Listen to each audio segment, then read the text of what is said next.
Galimybės industrija. Tinklinis marketingas. Stebinančios tiesos apie šią žymę, tačiau kartais blogai suvokiamą industriją. Kasdien vis daugiau žmonių pasirenka darbą namie. Jūs tikriausiai turite ir pažįstamų, kurie užsiima tokiu darbu.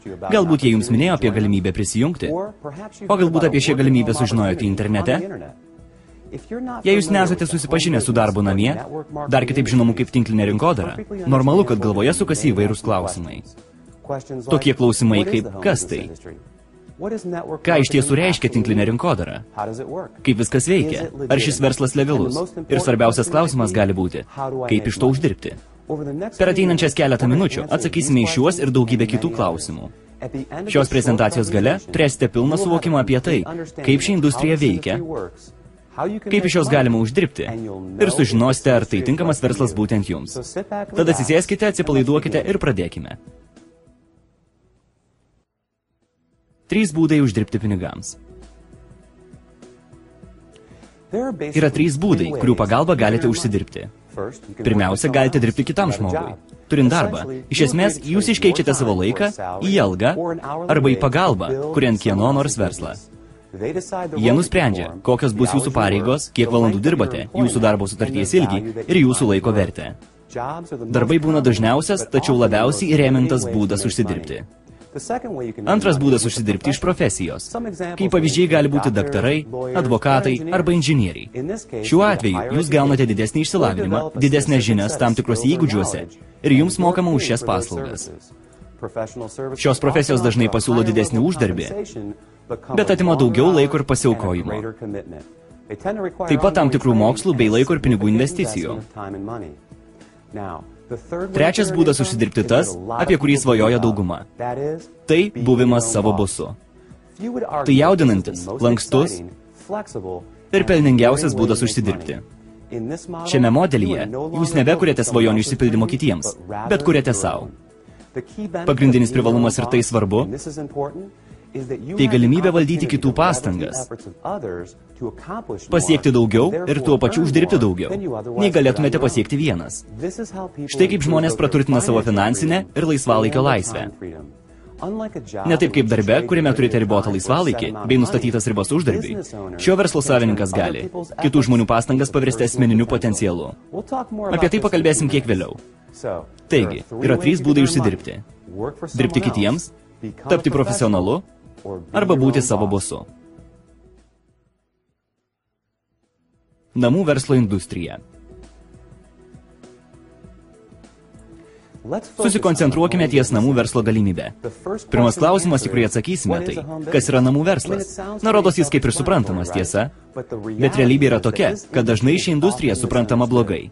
Ar žinojote, kad pavyzdžiui, pagal tam tikrus duomenis paskelbtus Jungtinių tautų surašymo biuro, 49% Jungtinių tautų gyventojų užsiima verslų namie?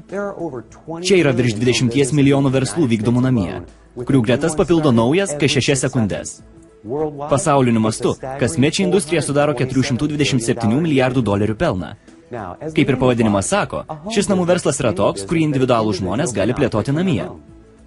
Žinoma, prie šių verslų prisideda tokie tradiciniai kaip puslapių dizainas, mada, siuvimas, techninės paslaugos, tvarkymo paslaugos ir dauguma kitų.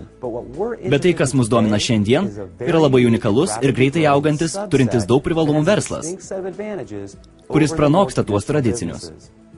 Pavyzdžiui, kitaip nei paminėti verslai, šis nereikalauja jokių mokslų ar praktikos. Turi labai mažą starto biudžetą, nereikia mokėti jokio narystės mokesčio bei turėti kokios nors įrangos. Nereikia samdyti darbuotojų, dėl išlaidų nekankina galvos skausmai, nereikia licenzijų ar sertifikatų. Darbą, apie kurį kalbėsime, galite dirbti ir nepilną, ir pilną darbo dienas. Arba net savo laisvalaikiu. Jūs bosas, tad jūs ir sprendžiate. Trumpiau, darbas namie siūlo daug didesnį lankstumą. Nereikalauja daug išlaidų ir padeda išvengti kitų kliūčių tradicinėme versle. Ir vis tiek siūlo didžiulį potencialą, dažniausiai su mažu indėliu. Kodėl? Pamatysite po keletos akimirkų. Ir kaipgi šis verslas vadinasi, tai tinklinė rinkodara. Tinklinė rinkodara. Kas ta tinklinė rinkodara? Ką tai reiškia? Gal ir stebinama, tačiau tai jūs darote kiekvieną dieną. Tinklinė rinkodara reiškia reklama žodžiu. Iš esmės, ką nors rekomenduojant kitiems. Geriau pagalvojus, tai kažkas tokio, ką darome ir taip. Vedamės draugus į mėgstamus restoranus, kino teatrus ir poilsiavietės.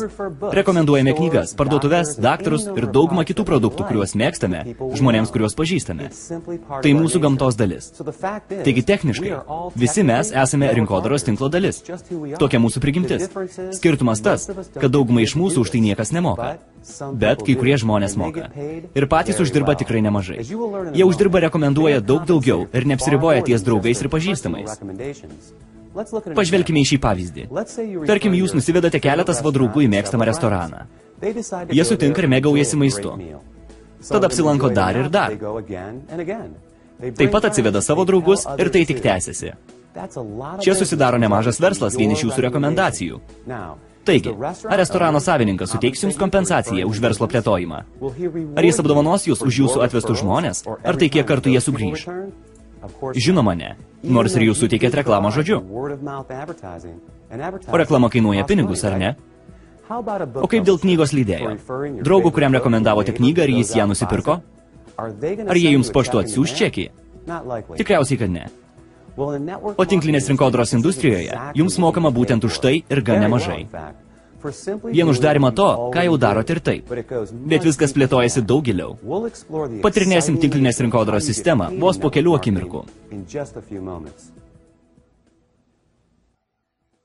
Tinklinė rinkodara. Pardavimų kanalas. Prieš paaiškinant, kaip būtent jūs uždirbate, pažvelkim į šią industriją iš tinkamos perspektyvos. Pakalbėkim apie tai, kodėl visos didžiosios kompanijos pasirinko šią sistemą. Kai kompanija turi tam tikrą produktą ar paslaugą ir nori iškelti ją į rinką, kad pasiektų vartotoją, jiems tai kainuoja gan nemažus pinigus. Jie gali samdyti pardavėjus, kurie ieškos pirkėjų, mokyti juos, paruošti, pasodinti biure, mokėti algą, padengti išlaidas. Arba jie gali atidaryti parduotuves ir parduoti savo produktą tradiciniuose prekybos centro kioskuose. Arba jie gali šį procesą sutrumpinti dar daugiau ir parduoti savo produktą kitose parduotuvėse. Ir su šiomis didžiulėmis išlaidomis atkeliauja dar viena. Reklama. Sukurti prekės ženklą ir išpopuliarinti masiškai nėra lengva. Vos viena 30 sekundžių trunkanti televizijos reklama kainuoja dešimtis, kartais net $100,000. Plius radijas, žurnalai, laikraščiai, reklamų lentos, paštas ir taip toliau. Todėl nestebina tai, kad reklama yra viena iš daugiausiai išlaidų kainuojanti verslo dalis. Kas dar blogiau, šios išlaidos jau susidaro tada, kai nėra parduotas ne vienas produktas. Viskas veda į tinklinę rinkodarą. Verslo modelis, kuris ne tik pašalina reklamos išlaidas, taip pat pašalina ir išlaidas samdymui, apmokymui, bei algos mokėjimui, ar parduotuvę atidarimui, ar tiekėjams. Vietoj to, jie tiesiog moka jums. Gerai pagalvojus, tai nuostabu. Kompanija moka tada, kai produktas parduotas. Vietoj to, kad rizikuotų didelėmis išlaidomis prieš tai. Jiems nereikia reklamuotis. O pasisekimo šansai daug didesni. Tai suteikia galimybę užsidirbti jums. Iš tiesų, kompanijos dažnai išmoka 50, kartais net 60% to, ką jūs uždirbate. Kai kurioms kompanijoms, kurios skiria tinklinį rinkodarai milijonus dolerių kasmet, tai didelio pyrago gabalas. Štai kur viskas pasisuka linksmojon pusėn. Kadangi kompanijos nesireklamuoja, o jūs esate vienas asmuo, jie skleidimo procesą pasuka kitą linkmę. Rezultatas toks, kad jums mokama ne tik už jūsų atvestus žmonės, bet ir už tai, ką pakviečia jie. Virusinis plėtimasis. Gerai jiems, gerai jums. Įsivaizduokit tai, kad kažkas su jumis pasidalina įdomų vaizdo įrašą. Jūs pažiūrit, manot, kad jis puikus ir pasidalinat su žmonėmis, kuriuos pažįstate. Tada jie padaro tą patį. Tada tie žmonės padaro tą patį. Ir prieš jums sužinant, tą vaizdo įrašą matė dauguma žmonių iš viso pasaulio. Puslapis pavadinimu YouTube puikuojasi didžiausios srauto susilaukiančių puslapių penketuke. Tai žinoma, kaip virusinis marketingas. Ir tai mes darome kasdien. Tinklinė rinkodara veikia tokiu pat būdu. Jūsų tikslas savo pakviestų žmonių skaičių padidinti į dar didesnį ir parduoti produktą, plėtojantis nuo vieno žmogaus tinklo vis prie kito ir kito. Kad paskatintų šį plėtimąsi, tinklinės rinkodaros kompanijos moka jums ne tik už naujų klientų atvedimą, tačiau ir už radimą tų, kurie atvestų dar daugiau klientų ir parduotų jų produktą. Kaip bebūtų, šis modelis nėra tinklinės rinkodaros unikalumo branduolys. Tarkim, Sue, nekilnojamojo turto agentė, nekilnojamojo turto kompanijoje. Kaip agentė, Sue uždirba tada, kai parduoda namą. Kaip savininkė, ji uždirba iš kiekvieno jos samdomo agento, kuris parduoda namą. Tinklinė rinkodara suteikia tokią galimybę paprastiems žmonėms, kurie neturi produkto ar įgūdžių. Galimybę turėti tokį verslą, kuris valdo kitų pastangas. Tai tik vienas iš daugelio nuostabių tinklinės rinkodaros aspektų. Kompanija daug produktyvesnė, platintojai uždirba iš to, ką ir taip daro kasdien, besidalindami su kitais, ir vartotojas laimi, kadangi gauna prieigą prie produktų bei paslaugų iš žmonių, kuriuos pažįsta ir pasitikė jais. Su šiuo modeliu laimi visi. Ar tinklinė rinkodara legalus verslas?